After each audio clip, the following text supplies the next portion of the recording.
since 9/11, myself included, we've had a debate about, okay, is it imposing or giving freedom and democracy to the Middle East that will provide stability and prevent against extremism? Or are we now, Donald Trump and others have presented this idea that maybe it was strong-armed dictators. Maybe it was more secular, more Western-oriented dictators who allow people to practice their faith in some ways but would not tolerate extreme mosques or extreme views. Maybe that's the best way to prevent extremism. Shadi, you've looked at this part of the world, and this is an honest question that I think I and a lot of Americans have. What's the model? What is the best model to point to in the Middle East of a way forward so that region of the world lives in peace or has an opportunity to without fostering radicalism that seeks to be exported?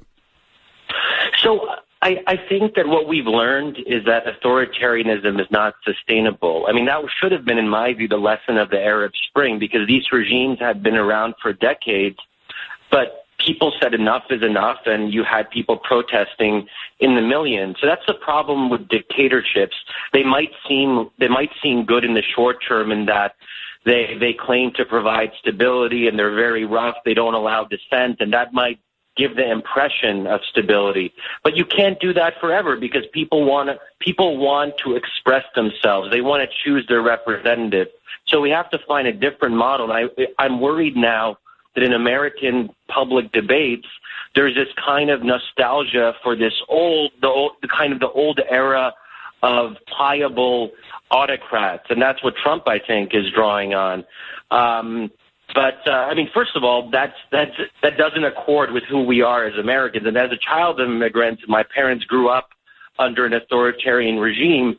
I mean, I'm sensitive to that. I mean, if we're not even willing to stand for our ideals abroad as Americans of freedom and democracy and trying to fight dictatorship or at least pressure dictators to open up political space, then where is the moral component there? So I think we have to think more critically about that.